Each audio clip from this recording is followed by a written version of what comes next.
আজকে যারা মিলাদকে পছন্দ করেন, আজকে যারা আল্লাহর গোলামি করতে পছন্দ করেন, আজকে যাদের সিনাই মদিনাওয়ালার প্রেম কত বিকট ভাবে আছে, তাদের পক্ষে ইজি ভাবে বন্ধু, তাদের জন্য ইজি ভাবে জবাব দেওয়া সম্ভব হবে। কিন্তু মদিনাওয়ালার সাথে যার প্রেম নাই রে, সে কখনোই উত্তর দিতে পারবে না। তখন বিকট হাতুড়ি দিয়ে ফেরেশতারা তাদেরকে প্রহার করতে থাকবে। আর আল্লাহ রাব্বুল আলামিন একটা ডাক দিয়ে বলবে, রে ফেরেশতারা, সারাটা জীবন ভর সে আমার হাবিবের সাথে দুশমনি করেছে, সারাটা জীবন ভর আমার হাবিবের সাথে বেয়াদবি করেছে, আমার হাবিবকে অসম্মান করেছে, আমার হাবিবের সম্মানকে ছোট করেছে, তার কবরে জাহান্নামের টুকরা বানায়া দাও। জোরে সোরে বলুন না নাউজুবিল্লাহ। বন্ধুরা আমার, এটাকে সত্যায়িত করে দিয়েছেন আমার আপনার নবী, আমার নবী এটাকে সত্যায়িত করে দিয়েছেন। আল কবরু রাওজাতুম মির রিয়াদিল জান্নাহ, আল কবরু রাওজাতুম মির রিয়াদিল জান্নাতি আও হুফরাতুম মিন হুফারিন নার। রাসূল কি বলেছেন? কবরটা জান্নাতের একটা টুকরা হবে, আবার জাহান্নামের একটা গর্ত হবে। আপনি কি কবরকে জান্নাত হিসেবে দেখতে চান নাকি জাহান্নাম? কথা বলে না, কি হিসেবে দেখতে চান? বন্ধুরে আমার, কবর যদি আপনি জান্নাতের বাগান দেখতে চান, তাহলে পৃথিবীকে আপনাকে বিসর্জন দিতে হবে। সব সময় না, বিসর্জন দিতে হবে বন্ধু। সেটা হলো যেমন আজকের এই মাহফিল, আজকের এই মাহফিলকে সম্মান করে মাহফিল চলে আসতে হবে। অন্য রাত্রিতে আপনি ঘুমান, কিন্তু আজকে রাত্রিতে আপনি মুমিন হিসেবে ঘুমটা আপনার জন্য প্রযোজ্য নয়। ঠিক কিনা বলেন? যখন নামাজের সময় হবে আপনি মসজিদে চলে আসেন, অথবা যে কোনো সুবিধায় আপনি নামাজ পড়ে নেন, আপনি আপনার কাজ সুন্দরভাবে করে নেন। যখন আপনার নামাজের সময় হবে, যখন আপনার গোলামির সময় হবে, আপনি তখন আল্লাহর গোলামি করে বাকি সব কাজগুলো আপনি পরিপূর্ণভাবে করে নেন। তাতে আপনার দুনিয়াও সুন্দর এবং পরকাল আপনার জন্য নিয়ামত হয়ে যাবে। ঠিক কিনা বলেন? কথা বলেন ঠিক কিনা? আমি এই চান্দলা গ্রামের মানুষগুলোকে বলবো, আমার বাবা কই, আমার ভাইরা কই, আমার মা, আমার বোনেরা, আমি সবাইকে ডেকে ডেকে বলবো, আজকে আরামের ঘুমকে হারাম করে নাও, আজকে আরামের ঘুমকে হারাম করে দাও। এই দুনিয়াকে ভুলে গিয়ে সাময়িক সময়ের জন্য মৃত্যুর কথা চিন্তা করো, কারণ এই কবর পৃথিবীর জন্য ওদের আগ্রহে আছে। ঠিক কিনা বলেন? বন্ধুরে আমার, আপনি আমি বাহাদুরি করার মতো কোনো ক্ষমতা নেই, আপনার আমার তাকাব্বুরি করার মতো পাওয়ার নাই, কারণ আপনার আমার সীমাবদ্ধতা ছোট্ট একটা পাখির মাঝে। ঠিক কিনা বলেন? যেদিন এই পাখি আপনার আমার মাঝে ছিল না, আপনি আমি ছিলাম না, আজকে এই পাখি আছে, আপনি আমি আছি, কিন্তু যেদিন এই পাখি আপনার এই দেহ ছেড়ে চলে যাবে, আপনার ওই বডির 2টা টাকার দামও থাকবে না। ঠিক কিনা বলেন? বন্ধুরে আমার, বুদ্ধিমান মানুষগুলো হলো কবর নিয়ে ভাবা উচিত। পৃথিবীর মানুষ কেমন করে তো বোকা হইলা, কেমন করে তো সেন্সলেস হয়েছো, কেমন করে তো বুদ্ধিহীন হয়েছো, কেমন করে বোকা হয়েছো? এই পৃথিবীর জন্য তুমি পাগল হয়েছো। তুমি একটা বারো কি ভেবেছো? আমার আল্লাহ পবিত্র কালামুল্লাহ শরীফে সূরা আলে ইমরানের 185 নম্বর আয়াতে আমার আল্লাহ জানিয়ে দিয়েছেন, ওমাল হায়াতুদ দুনিয়া ইল্লা মাতাউল গুরুর। আল্লাহ রাব্বুল আলামিন জানিয়ে দিয়েছে, এই পৃথিবী ছলনাময় ভোগ ছাড়া আর কিছুই না। মানে পৃথিবীটা ধোঁকা ছাড়া আর কিছুই না। এই পৃথিবীটা হলো, এই পৃথিবী, যে ব্যক্তি পৃথিবীর সাথে প্রেম করতে পেরেছে, ওই ব্যক্তির এই ভালোবাসায় জাহান্নামে নেওয়ার জন্য যথেষ্ট। নাউজুবিল্লাহ বলেন, আরো জোরে বলেন না নাউজুবিল্লাহ। আমার নবী জানিয়ে দিয়েছে যে পৃথিবীকে ভালোবাসতে পারলা, তার জাহান্নামে যাওয়ার জন্য আর কোনো অপরাধের প্রয়োজন নাই, কবরে আযাব ভোগ করার জন্য আর কোনো পাপের প্রয়োজন নাই। তোমার এই পৃথিবীর ভালোবাসা তোমাকে জাহান্নামে পৌঁছে দেওয়ার জন্য যথেষ্ট। জোরে সুরে বলুন না নাউজুবিল্লাহ, আর তো মহব্বতে বলুন না নাউজুবিল্লাহ। আজকে বন্ধু আপনাদের সামনে একটা ঘটনা ঘটেছে, আমি আবার আপনাদেরকে মনে করাইয়া দেই। 40 কদম হাটিয়া আসবে রে সজন, মুনকার নাকির হাজির হইবে রে তখন। ঠিক কিনা বলেন? 40 কদম হাটিয়া আসবে রে স্বজন, মুনকারে নাকির হাজির হইবে রে তখন। ঘোমটা খুলিয়া সওয়াল মুমিন ভাই, ঘোমটা খুলিয়া সওয়াল করিবেন তখন। 40 কদম হাটিয়া আসবে রে কজন, বলেন 40 কদম হাটিয়া মুনকারে নাকির হাজির হইবে রে তখন। ঘোমটা খুলিয়া সওয়াল মুসলিম ভাই, ঘোমটা খুলিয়া সওয়াল করিবেন তখন। 40 কদম হাটিয়া আসবে রে স্বজন, কে রামান কে কাতিবিন কাঁদে বসিয়া, সকল কর্ম লিখিতেছে হুকুম দিয়া, আল্লাহর হুকুম দিয়া। বলেন কে আমার কাতিবিন কাঁদে বসিয়া, সকল কর্ম লিখিতেছে হুকুম দিয়া, আল্লাহর হুকুম দিয়া। 40 কদম হাটিয়া আসবে রে স্বজন, মুনকারে নাকির হাজির হইবে রে তখন। কি সওয়ালের কি জবাব হইতে যে পারে, সময় থাকিতে ও মন জানিও তারে, ও মন জানিও তারে। কি সওয়ালের কি জবাব হইতে যে পারে,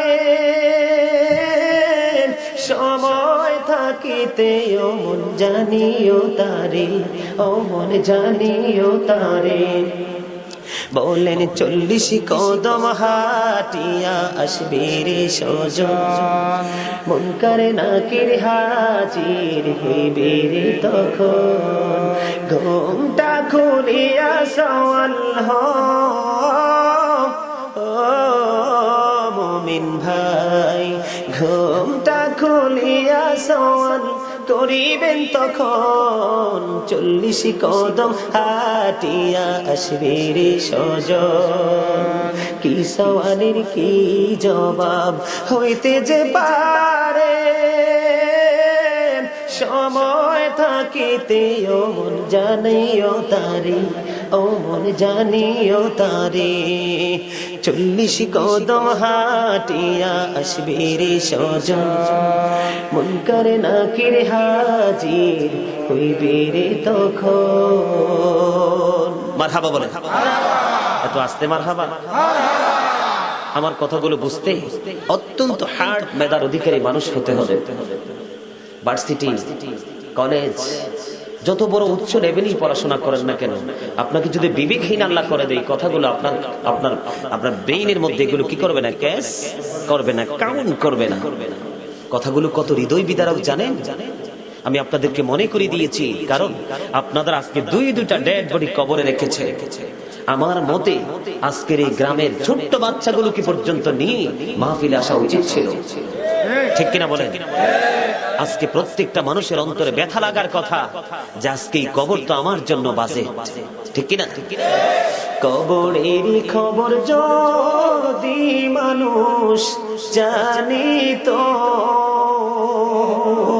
কবরের খবর যদি মানুষ জানিত, ঘরে বাড়ি চারিয়ারে সবাই পালাইতো।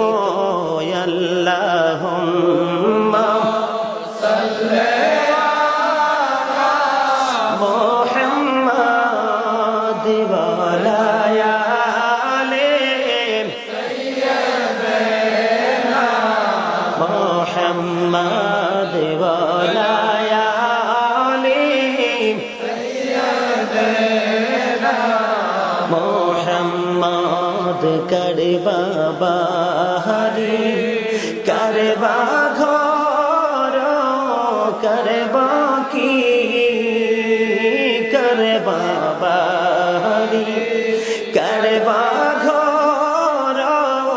করবা কি অন্ধকার কো বরে গহবে বসতি আল্লাহুম্মা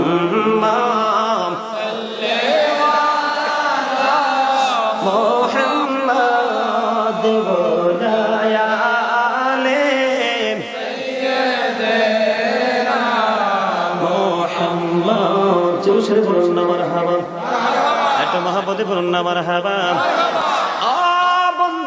এই চার লাগামের মানুষগুলো কোথায় রে কেমন করে তোমরা ঘরে বসে আছো কেমন করে দোকানে বসে আছো কেমন করে পৃথিবী নিয়ে ভাবতেছো জলদি চলে আসো না এই জান্নাতের বাগানে কারণ এই জান্নাতের বাগানে আসতে পারলে আল্লাহ বান্দার জীবনের গুনাহ মাফ করার ঘোষণা দিয়েছে জোরে সোরে বলুন না সুবহানাল্লাহ বন্ধুরে আমার এই কবর এত বড় ভয়ঙ্কর আমার রাসূল বলেছেন কবরটা কারো কারো জন্য জান্নাতের একটা টুকরা হবে আবার কারো কারো জন্য জাহান্নামের একটা গর্ত হবে বন্ধুরা আমার আমি আপনাদেরকে আজকে প্রমাণ দেব বন্ধু কবর এত বড় নিয়ামত আবার কবর বান্দার জন্য কিয়ামত মুহাম্মদ ইবনে নওসর রাদিয়াল্লাহু তাআলা আনহুর বাবা তিনি মানুষ মারা গেলে ও মানুষের জানাজায় শরীক হতে পারলে খুশি হইতেন এই পৃথিবীর মুসলমান আমি বিশেষ করে বলবো এই বাংলাদেশের মুসলমানের চরিত্র এতটা নিচে নেমে গেছে আমি নিজে চোখে দেখেছি একটা মানুষের আপনজনের কবর খনন করতে গিয়ে বন্ধু হাসতে হাসতেছে কবর খনন করে কত রঙের রং তামাশা করে আবার একজন আরেকজন লিস্টি করে ওই যে ডেড বডির আওলাদের কাছে দিয়ে দেয় অমুকের আওলাদ তোমার বাড়িতে তোমার মায়ের কবর এতজন মানুষ খনন করেছে তাদের খাবারের ব্যবস্থা করবে আরে মুসলমান তোর কি একটাবারও মনে পড়লো না এই কবর তোমার জন্য খনন করতে হবে কে করবে রে এই কবর খনন করে দিবে বন্ধু বুক বড় ব্যথা নিয়ে বলতেছি রে এই যুগের মানুষগুলো কবরকে সম্মান করতে পারে না কবর দেখলে ইজ্জত করতে পারে না কবরের পাশে দাঁড়িয়ে প্রস্রাব করে দেয় কবরের পাশে দাঁড়িয়ে পায়খানা করে দেয় কবরের কাছে বসে বসে বিশ্রী আলাপ করে আমার দেশের মানুষগুলো কবর খনন করতে গেলে মনে হয় যেন তাদের একটা জলসা সাজানো হয়েছে মনে হয় যেন তারা দুনিয়ার কোনো তামাশা নিয়ে ব্যস্ত আছে মুসলমানের চরিত্র এত নিচে নেমে গেছে এই জাতি কোনোদিন সতর্ক না হওয়া পর্যন্ত আল্লাহর রহমত পাওয়া সম্ভব না বন্ধুরে আমার আমি সচেতন মানুষের জন্য নিয়ামতের খবর ইমানদার মানুষের জন্য নিয়ামতের খবর এই দুনিয়ার মানুষগুলো এই পাশের বাড়িতে মানুষ মরে আছে সে ঘরে বসে থাকে তার ব্যবসা নিয়ে বসে থাকে তুমি কি একবার মনে পড়ে না তোমার মরণ হলে কে তোমার এই কবর খনন করে তোমাকে লাশ কবরে রাখবে এগুলো চিন্তা করে বলা উচিত বন্ধু চলাফেরা করা উচিত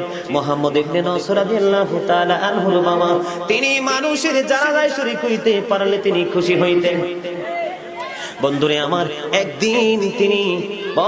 আমার একদিন তিনি কি করলেন একটা মৃত্যু ব্যক্তির জানাজায় অংশগ্রহণ করলেন একটা মৃত্যু ব্যক্তির জানাজায় অংশগ্রহণ করার পরে বন্ধু দুনিয়ার মানুষ যেমনি করে সিস্টেম অনুযায়ী মানুষের গোসল দিয়ে কাফন পরায় তাকে দাফন করে চলে যায় ওনার ওই যেদিন লাশটাকে দাফন করতে গেলেন তিনি দেখতে পাইলেন দলে দলে সব মানুষগুলো তাকে কবরে রেখে চলে গেল কিন্তু মুহাম্মদ ইবনে নওসর রাদিয়াল্লাহু তাআলা আনহুর বাবা এই কবর ছেড়ে তিনি দূরে কোথাও যায় না এবার বন্ধু তিনি চাইয়া দেখলেন কি মধুময় প্রেমের খবর কবরে লাশ রাখতে রাখতে প্রেমের গন্ধ বেরিয়ে আসলো ভালোবাসার গ্রাণ বেরিয়ে আসলো এই গ্রাণ গোটা মুমিনের জন্য আমি মনে করি শিক্ষা এবার এই যে মুহাম্মদ ইবনে নওসর রাদিয়াল্লাহু তাআলা আনহুর বাবা দেখতে পাইলেন কবরের মধ্যে জিন্দা যেন দুইটা লোক প্রবেশ করতেছে কয়টা জিন্দা যেন দুইটা লোক কবর খনন করতেছে কবরের মধ্যে দুইটা লোক প্রবেশ করেছে ওই লোকটা চিন্তা করতেছে আমার জীবনে আমি কত মানুষের লাশ আমি দাফন করলাম আমি কোনোদিন দেখতে পাই নাই কবরের মধ্যে জিন্দা মানুষ প্রবেশ করতে বন্ধুরে আমার তিনি আশ্চর্য হয়ে গেলেন সব মানুষ চলে গেল কিন্তু উনি চলে গেলেন না তিনি কবরের পাশে দাঁড়ায় রইলেন কবরের পাশে দাঁড়ায়া থাকতে থাকতে উনি চিন্তা করতেছেন আজকের এই যে রহস্যময় ঘটনা রহস্য আমি উদ্ঘাটন করব দাঁড়াই রইলেন। দাঁড়াইয়া থাকতে থাকতে হঠাৎ করে তিনি চাইয়া দেখলেন বন্ধু কবর থেকে দুইজন প্রবেশ করেছিল, একজন তিনি চলে গেলেন, ওনাকে আটকাইতে পারলেন না, কিন্তু আরো একজন ছিল, এই একজন কোনোভাবে কবর থেকে বের হয় না। এবার মুহাম্মদ ইবনে নওস রাদিয়াল্লাহু তাআলা আনহুর বাবা তিনি কি করলেন, ওই যে নতুন কবরের পাশে দাঁড়ায়া দাঁড়ায়া সূরা ইয়াসিন আর সূরা মুলক তিনি 10 বার পাঠ করলেন। জোরে জোরে বলুন না সুবহানাল্লাহ, আর একটু মহব্বতে বলুন না সুবহানাল্লাহ। সুবহানাল্লাহ আলহামদুলিল্লাহ লা ইলাহা সুবহানাল্লাহ আলহামদুলিল্লাহ লা ইলাহা ইল্লাল্লাহ লা ইলাহা ইল্লাল্লাহ লা ইলাহা নবী আমার নহরের ফুতুল জগত করলেন ও জালা, নবী আমার নহরের ফুতুল জগত করলেন ও জালা, রোজ হাসরে করবেন তিনি উম্মতের ফয়সালা। সুবহানাল্লাহ আলহামদুলিল্লাহ লা ইলাহা ইল্লাল্লাহ সুবহানাল্লাহ আলহামদুলিল্লাহ লা ইলাহা ইল্লাল্লাহ লা ইলাহা ইল্লাল্লাহ লা ইলাহা আরশ কুরসি লৌহ কলম সৃষ্টি যাহার ওসিলা, আরশ কুরসি লৌহ কলম সৃষ্টি যাহার ওসিলা, নিজে আল্লাহ খুশি হইয়া নাম রাখলেন হাবিবুল্লাহ। সুবহানাল্লাহ আলহামদুলিল্লাহ লা ইলাহা ইল্লাল্লাহ মুহাম্মাদুর রাসূলুল্লাহ সাল্লাল্লাহু আলাইহি ওয়াসাল্লাম। আলহামদুলিল্লাহ বলেন। সত্যিকার অর্থে কি মন থেকে জিকির আলোচনা কি ভালো লাগতেছে? যদি অন্তর থেকে আপনাদের ভালো লেগে থাকে তাহলেই মুমিন, আর অন্তর থেকে যাদের ভালো লাগবে না, আমার কথা আপনাদের কাছে একটু তিতা লাগতে পারে, তারপরেও বলবো তারা ঈমানদার হতে পারেন নাই। এই যে লেবাসে মুসলমান, কিন্তু কিয়ামতের পূর্বক্ষণে তার মুসলমানিত্ব থাকবে না, ঠিক কিনা? বন্ধুরে আমার, ওই যে বলেছি আপনারা যারা এসেছেন তাদের কাছে শয়তান হেরে গেছে, যারা আসতে পারলো না তাদের কাছে আপনাদের কাছে শয়তান হেরেছে, আর যারা আসেনি তারা শয়তানের কাছে হেরে গেছে। শয়তান কখনো চায় না আল্লাহর বান্দা জান্নাতে যাক, জান্নাতি হোক, আল্লাহর দিদার পাক, কারণ শয়তান জান্নাত ঘুরে এসেছেন, জান্নাত দেখে এসেছেন, তার অপরাধের কারণে বহিষ্কার করেছেন, এই জন্য সে কোনোদিন আর জান্নাতে যেতে পারবে না। বান্দাকে নোংরা কাজ করাইতে পারলে খুশি হয়, এজন্য আমি বলবো শয়তানের ধোকায় না পড়ে জান্নাতের বাগানে চলে আসো, এই জান্নাতের বাগান দিতে পারে শ্রেষ্ঠ জান্নাতের বাগান উপহার। এবার বন্ধু কি করলেন, এবার তিনি দাঁড়াইয়া রইলেন, সূরা ইয়াসিন আর সূরা মুলক যখন 10 বার পড়লেন, 10 বার পড়ার পরে বন্ধু এবার কি করলেন, তিনি যাইয়া দেখলেন 10 বার করে 10 বার পড়ার পরে বন্ধু কিতাব প্রমাণ করেছে, দুইটা হাত আল্লাহর দরবারে উঠাইয়া দোয়া করে দিলেন, মানিক দয়াল রে, আমার চোখের সামনে দেখলাম রহস্যময় ঘটনা, আমার জীবনে কত মানুষের কালাশ আমি দাফন করলাম, কত মানুষের জানাজায় আমি শরীক হইলাম, আমার জীবনে কোনোদিন আমি এমন ঘটনা দেখিনি, আমার সামনে রহস্যময় ঘটনা আমি দেখতে পাচ্ছি, মনিব এই রহস্যময় ঘটনার মূল রহস্য আমাকে জানার শক্তি দাও, আমাকে জানিয়ে দাও। আল্লাহর কাছে যখন বিনয় সুরে দরখাস্ত করে দিলেন, এবার বন্ধু দরখাস্ত শেষ হইতে দেরি, এবার চাইয়া দেখলেন ওই লোকটার কবরটা, নতুন কবরটা ফাইটা 2টা টুকরা হয়ে যায়। আল্লাহু আকবার বলেন। কি হয়ে যায়? কথা বলেন না কেন? ফাইটা দুইটা টুকরা হয়ে গেল। ফাইটা যখন দুইটা টুকরা হয়ে গেল, এবার বন্ধু ওই যে দুইজন এসেছিল, একজন তো আগে চলে গেছে, আর একজন এখনো পর্যন্ত কবরে আছে।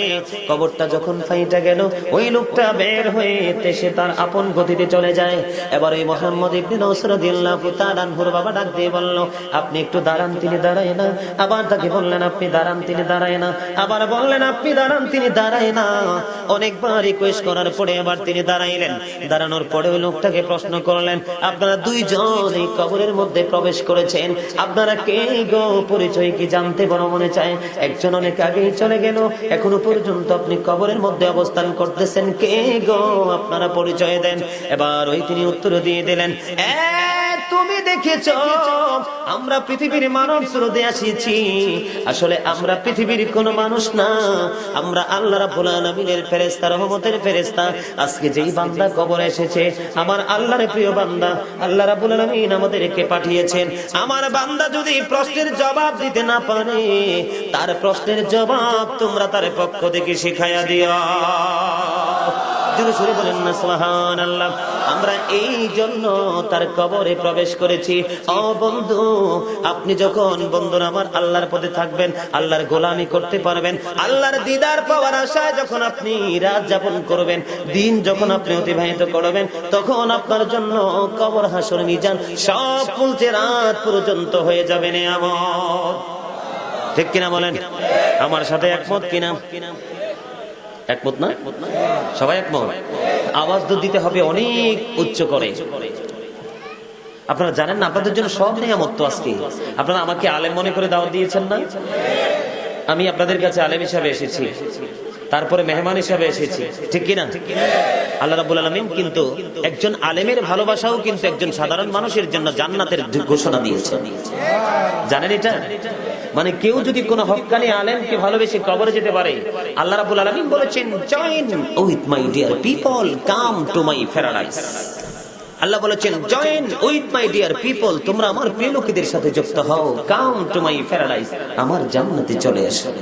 এটা আমি বলেছি আমার ভাষায়। বাংলাদেশ ডিজিটাল হয়েছে এই জন্য আমি আমার ভাষায় বলেছি, কিন্তু আল্লাহ এভাবে বলেনি। আল্লাহ বলেছেন, ফাদখুলি ফি ইবাদি ওয়াদখুলি জান্নাতি। আওয়াজ দিয়ে বলেন আল্লাহু আকবার। বন্ধুরে আমার, আল্লাহ রাব্বুল আলামিন কোটিপতির সাথে বন্ধুত্ব করতে বলেনি। আল্লাহ রাব্বুল আলামিন ওই কোম্পানির মালিকের সাথে বন্ধুত্ব করতে বলেনি। আল্লাহ রাব্বুল আলামিন ইন্ডাস্ট্রির মালিকের সাথে বন্ধুত্ব করতে বলেনি। আল্লাহ রাব্বুল আলামিন কোটি কোটি মিলিয়ন মিলিয়ন টাকার মালিকের সাথে প্রেম করতে বলেনি। আল্লাহ বলেছে, তোমরা প্রেম করো হক্কানি আলেম এবং হক্কানি ওলিদের সাথে, তখনই কবর থেকে একবারে মিজান পর্যন্ত ইজি হয়ে যাবে। দুনিয়ার মানুষ, পৃথিবীর মানুষ, তোমরা বড় বোকা। এরে মুসলমান, তোমাদের বুদ্ধি চলে গেছে।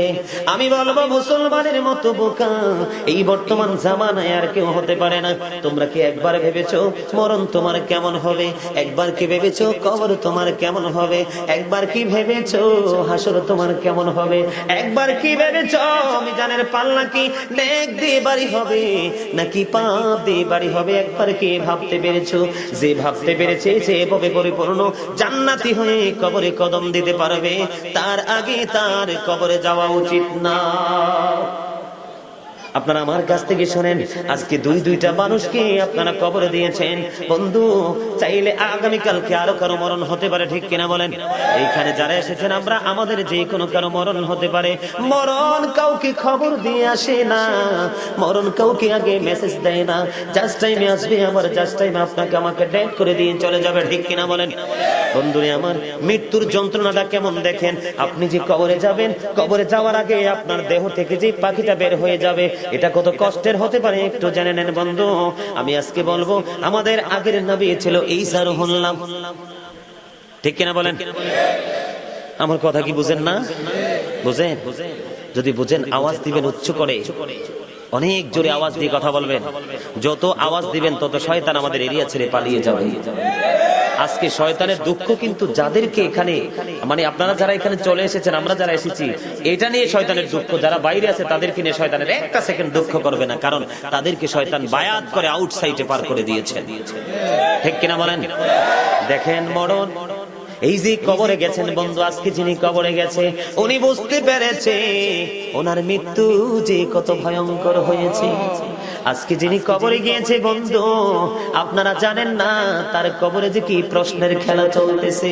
যদি বন্ধু আল্লাহর কাছে দোয়া করে দেয়, আল্লাহ আজকে গ্রাম থেকে 2টা মানুষ কবরে গেছে গো আল্লাহ, আমি মাহফিল থেকে তোমার দরবারে দরখাস্ত করে দিলাম, আল্লাহ যদিও তারা পাপ করে থাকে, আল্লাহ পাপের দিকে না তাকাইয়া, আল্লাহ গো তোমার প্রিয় হাবিবের উম্মতের দিকে তাকাইয়া, আল্লাহ তোমার বান্দা এই দিকে তাকাইয়া, আল্লাহ তাদের মুনকার নাকিরের প্রশ্নের জবাব তুমি সহজ করে দাও।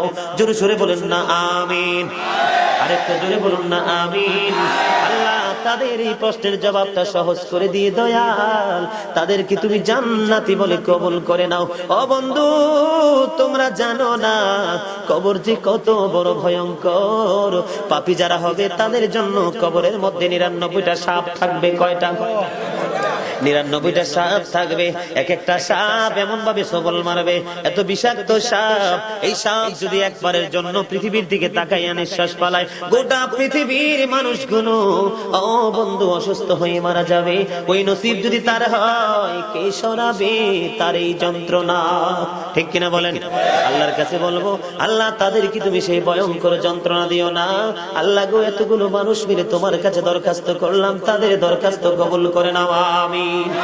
বন্ধুরে আমার, আমি আপনাদেরকে বলতে চাই, কবরে যাওয়ার আগে যে মানুষের মরণ হয়, মরণ মানে হলো দেহ থেকে রূহটা আলাদা হয়ে যাবে। কি হয়ে যাবে? আলাদা হয়ে যাবে। এই যে দেহ থেকে রূহটা আলাদা হবে, এই আলাদা হওয়াটা কত ভয়ঙ্কর। ঈসা রুহুল্লাহ মরা মানুষকে জিন্দা করতে পারত। কি করতে পারত? ঈসা নবী মরা মানুষকে জিন্দা করতে পারত। ঈসা রুহুল্লাহর কাছে একদিনে এক বিধর্মী আসলো। বিধর্মী বুঝেননি? ইহুদি আসলো, যাদের ঈমান নাই, বেঈমান কাফের। একদিন এক বিধর্মী আসলো, আয়েশা ডাক দিয়ে বলতেছে, আল্লাহর নবী গো, আপনি তো মরা মানুষ জিন্দা করতে পারেন? কই, জি পারি। ও নবী, আপনি কি পুরানো কোন মৃত্যুকে জীবিত করতে পারেন, নাকি আপনি নতুন মৃত্যুকে জীবিত করতে পারেন?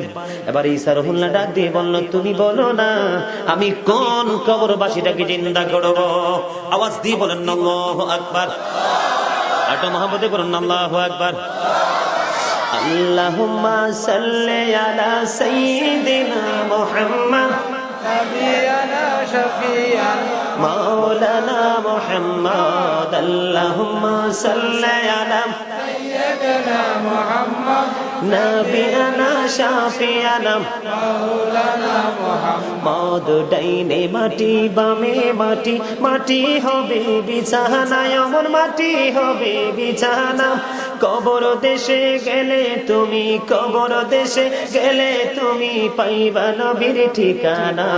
আল্লাহুম্মা সাল্লি আলা সাইয়্যিদিনা মুহাম্মদ নবিয়ানা শাফিয়ানা মাওলানা মুহাম্মদ। জোরে সোরে বলুন আলহামদুলিল্লাহ। এত মহব্বতে বলুন আলহামদুলিল্লাহ। বন্ধুরে আবার এবার ঈসা রুহুল্লাহ ডাক দিয়ে বলল, তুমি বলো না আমি কোন কবরবাসীকে জিন্দা করব, আমি কাকে জিন্দা করব, তুমি আমাকে বলে দাও। তখন ওই নূহ এই বিধর্মী প্রশ্ন করলো, আল্লাহর নবী গো, আপনি নূহ আলাইহিস সালামের ছেলে শামকে জীবিত করুন। কাকে? ওই যে প্রথম জামানার নবী, ওনার সন্তান নূহ আলাইহিস সালামের ছেলে শামকে আপনি জীবিত করুন। এবার বন্ধু ওই বিধর্মীকে নিয়ে তিনি চলে গেলেন ওই শামের কবরের পাশে। শামের কবরের পাশে যাইয়া বন্ধু আল্লাহ রাব্বুল আলামিন তাকে যে মুজিজা দিয়েছেন সেটাকে তিনি প্রয়োগ করলেন। বন্ধুরা আমার, নূহ আলাইহিস সালামের ছেলে শামের কবরের পাশে গেলেন, যাইয়া তিনি শামকে কবর থেকে ডেকে তুললেন। ডাক দিতে দেরি, তিনি জিন্দা হইতে দেরি হলো না। জিন্দা হওয়ার পরে আবার শামকে প্রশ্ন করল, কে মৃত্যুবরণ করেছো, তোমার বয়স কত? মানে তুমি যে মৃত্যুবরণ করেছো, এই পৃথিবী থেকে দিয়ে তুমি যে কবরে চলে গেলা, তখন এই চলে গেলার বয়সটা কত হয়েছে? এবার শাম উত্তর দিল, আমার মরণের বয়স হলো 4000 বছর। কত হাজার বছর? আমার মরণ হয়েছে, আজ পর্যন্ত আমার মরণের বয়স হলো 4000 বছর। এবার শামকে ঈসা রুহুল্লাহ প্রশ্ন করলো, তোমাদের জামানায় মানুষগুলোর চুলদাড়ি পাকতো না? কি হতো না? এই জামানার মানুষগুলোর যেমনি তো কত তাড়াতাড়ি চুল দাড়ি পেকে যায়, তোমাদের জামানায় কোন মানুষের চুল দাড়ি তো পাকতো না, তোমার চুল দাড়ি গুলো কেন পেকে সাদা হয়ে গেল? এবার সব উত্তর দিল আল্লাহর নবী সাল্লাল্লাহু আমার চুল দাড়ি গুলো পাকার কারণ হলো, আমার চুল দাড়ি পেকে সাদা হওয়ার কারণ হলো আমি যে মৃত্যুবরণ করেছি, আমি যে ইন্তেকাল করেছি, আমি জানি মানুষের মরার পরে ওই দিন মানুষকে জিন্দা করা হয়, ওই দিন মানুষগুলোকে পুনরায় আবার ডাকা হয়, সেই দিনটা হলো কিয়ামতের দিন। জোরে সোরে বলুন আল্লাহু আকবার। কোন দিন? কিয়ামতের দিন। আমার কাছে মনে হয়েছে গো আজকে মনে হয় কিয়ামত শুরু হয়ে গেছে, আমার মনে হয় আজকে ফাইনাল সিদ্ধান্ত হবে, সেই ভয়ে আমার চুল দাড়িগুলো পেকে সাদা হয়ে গেছে।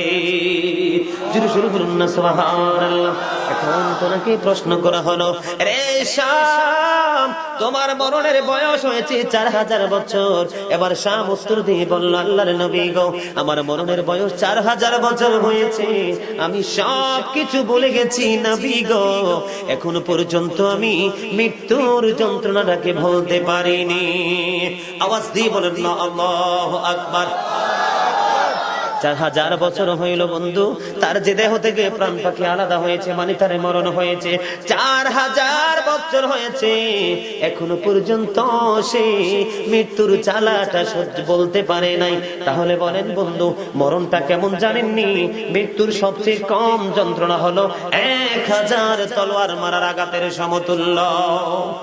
আল্লাহু আকবার বলেন না। মৃত্যুর সবচেয়ে কম যন্ত্রণা হলো 1000 তলোয়ার মারলে একটা মানুষ যেমন কষ্ট পায়, ঠিক মৃত্যুর সবচেয়ে কম যন্ত্রণাটা হলো তেমন।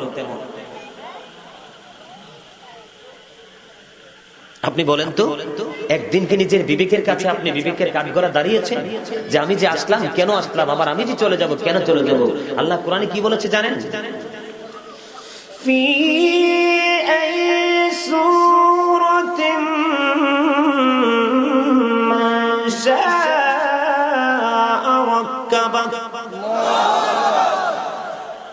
আল্লাহ কি বলেছেন জানেন? আল্লাহর ইচ্ছে মতো আকৃতি দিয়ে আমাদেরকে গঠন করেছে। আল্লাহ ক্রিয়েটেড দ্য মাইন্ড। আল্লাহ রাব্বুল আলামিন আল্লাহর ইচ্ছে মতো করে মন মতো করে আমাদেরকে গঠন করেছেন। এখন আপনাদের কাছে আমার প্রশ্ন, আপনারা কি একটা বারের জন্য চিন্তা করেছেন আসলে আমি কি আল্লাহর মন মতো মতো চলতে পেরেছি? তাহলে নিজেই তো নিজের কাছে হেরে গেলাম, আর কোন বিচারকের প্রয়োজন আছে? সম্মানিত উপস্থিতি, আজকে করোনা ভাইরাস বাংলাদেশের প্রায় 22টা জেলাতে ছড়ে গেছে, মহামারী দেখা দিচ্ছে পৃথিবীতে। এটা কেন জানেন? একমাত্র আমাদের চরিত্র নষ্ট হয়ে যাওয়ার কারণে। আমার রাসূল বলেছেন কিয়ামতের পূর্বক্ষণে এই পৃথিবীতে ঘন ঘন গজব আসবে। কি আসবে? ঘন ঘন গজব আসবে। এই গজব আসার আগে কিয়ামতের আলামত গুলো পৃথিবীতে প্রকাশ পাবে। কি পাবে? এর মধ্যে কিয়ামতের আলামতের মধ্যে আমি বর্তমান সময়ে নাম্বার 1 হিসেবে আখ্যায়িত করেছি, রাসূল বলেছেন কিয়ামতের পূর্বক্ষণে গান বাদ্যযন্ত্র বেড়ে যাবে। The music and musical instrument, গান বাদ্যযন্ত্র বেড়ে যাবে। কি হবে? কথা বলে না কেন? আজকে কি বিয়ের কথা হলে, সুন্নতে খতনার কথা হলে, কোন অনুষ্ঠানের কথা হলে আপনারা বলেন মুসলমানের বাড়ি থেকে বক্স আসে না? কথা বলেন না কেন? মুসলমানের কি লজ্জা লাগে না? আসলে গানটা কি গবেষণা করেছেন কোনদিন? এই গানটা কি আল্লাহর প্রদত্ত নাকি শয়তানের প্রদত্ত? রিজসুম মিন আমালি শাইতান, শত নষ্ট কাজ সবগুলো শয়তানের কাজ। Satan is the eternal enemy of the believers. Inna shaytana kana lakum aduwwan mubina fattakhizuhu aduwwa. আদুউন ফাত্তাখিজুহু আদু। শয়তান আমাদের কি দুশমন, তাকে দুশমন হিসেবে গণ্য করতে হবে। আল্লাহ আবার বলেছেন ইন্না কাইদা শাইতানি কানা দাঈফা। Satan deception is very weak. শয়তানের কৌশল একেবারে দুর্বল। কার জন্য? মুমিনের জন্য। আওয়াজ দিয়ে সুবহানাল্লাহ। আজকে হাজার চেষ্টা করেও কিন্তু শয়তান আপনাদেরকে আটকাইতে পারে নাই। যারা বাইরে আছে প্রত্যেকগুলোকে শয়তান কাঁধে চড়েছে, ঠিক কিনা বলেন? তারপরে নাম্বার 2 হচ্ছে গান বাদ্য বাড়ছেনি। কথা বলেন না কেন? এই গানের সাপোর্ট যারা করবে, গানের আসর যারা বসাবে, রাসূল বলেছেন কিয়ামতের পূর্বক্ষণে তাদের চেহারাটা বিকৃত হয়ে যাবে, নোংরা হয়ে যাবে। হাদিস শরীফ। সাহাবীরা প্রশ্ন করলো, ইয়া রাসূলুল্লাহ, ইয়া হাবিবাল্লাহ, তারা কি তাওহীদ মানবে না? তারা কি রিসালাত মানবে না? আমার রাসূল জানিয়ে দিয়েছেন তারা তাওহীদ মানবে, তারা রিসালাত মানবে। রাসূল আরো বলেছেন, ওয়ায়াসুমুন, তারা রোজা রাখবে। কার কথা? রাসূল বলেছেন তারা আল্লাহ মানবে, রাসূল মানবে, তারা রোজা রাখবে। দে উইল ফাস্ট, তারা রোজা রাখবে। তারপরে আমার রাসূল বলেছেন, ওয়ায়াহুজ্জুন, তারা হজ করবে। দে উইল ডু হজ, তারা হজ করবে। তারপরে আমার নবী বলেছেন, ওয়ায়ুসাল্লুন, তারা নামাজও পড়বে।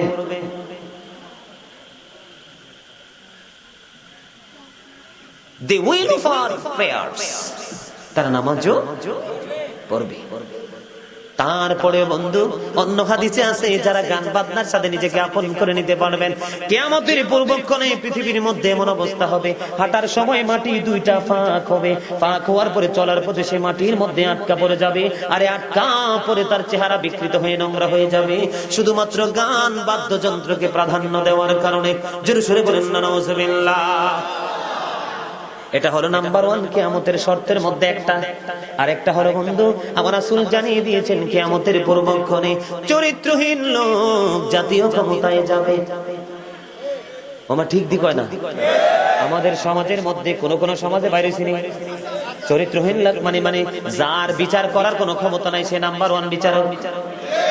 Characterless people will come in national power, চরিত্রহীন লোক জাতীয় ক্ষমতায় চলে আসবে। এটাও তো কিয়ামতের আলামত। নাউজুবিল্লাহ বলেন, আটো মহাপদে বলুন না নাউজুবিল্লাহ। ও বন্ধু, কার কাছে ভালো লাগবে, কার কাছে খারাপ লাগবে, এই বিবেচনা করার ক্ষমতা আমার নাই, এই বিবেচনা করার সুযোগ এখন নাই। আমি মুসলমানদেরকে বলবো, মুসলমান এখনো সময় আছে, ইসলামের সুশীতল ছায়া তলে আসো, কারণ ইসলাম হলো আল্লাহর মনোনীত ধর্ম। ঠিক কিনা বলে?